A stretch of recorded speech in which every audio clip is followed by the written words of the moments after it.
السلام علیکم ورحمۃ اللہ وبرکاتہ۔ محترم سامعین، اس وقت کی بہت ہی افسوسناک خبر آپ سے شیئر کرنے جا رہے ہیں۔ مہاراشٹر اپنے عہد کے سب سے بڑے سیلاب سے دوچار۔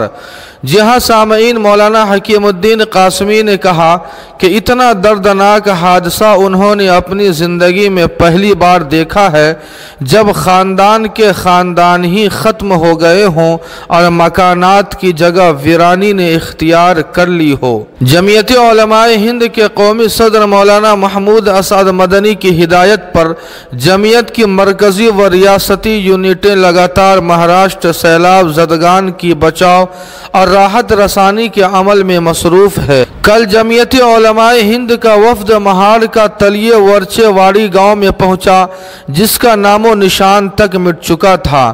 مختصر آبادی والے اس گاؤں میں 40 مکانات تھے۔ 22 جولائی کی شام سیلاب اور پہاڑ کھسکنے کی وجہ سے 84 افراد جاں بحق ہو گئے تھے۔ 16 خاندان بالکلیہ طور سے ختم ہو گئے تھے۔ بقیہ 24 خاندانوں میں وہی لوگ بچے ہیں جو کسی کام سے باہر تھے۔ اس وقت اس گاؤں میں صرف 77 افراد زندہ ہے اور دکھ کا پہاڑ اوڑھ کر کھلے آسمانوں میں اپنوں کی باقیات کو سمیٹ رہے ہیں۔ کل جمعیت علماء ہند کے وفد نے مولانا حکیم الدین قاسمی جنرل سیکریٹری جمعیت علماء ہند کی قیادت میں مذکورہ بستی کے متاثرہ افراد سے ملاقات کی۔ اس موقع پر مولانا حکیم الدین قاسمی نے کہا کہ اتنا دردناک حادثہ انہوں نے اپنی زندگی میں پہلی بار دیکھا ہے جب خاندان کے خاندان ہی ختم ہو گئے ہوں اور مکانات کی جگہ ویرانی نے اختیار کر لی ہو۔ میں ان لوگوں کے درد کو بیان نہیں کر سکتا۔ میں 32 سالوں سے جمعیت علماء ہند کے پلیٹ فارم سے ملک بھر میں قدرتی و انسانی آفات کے متاثرین سے ملاقات کرتا رہا ہوں، لیکن ایسا غم اور تکلیف کا سامنا نہیں ہوا۔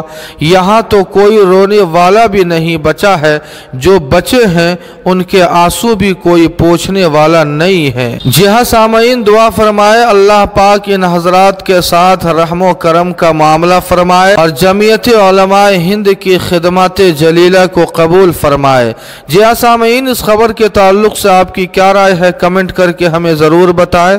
ویڈیو کو لائک اور شیئر کر دیں اور قاسمی جی کے کو سبسکرائب کرنا نہ بھولیں۔ والسلام علیکم ورحمۃ اللہ۔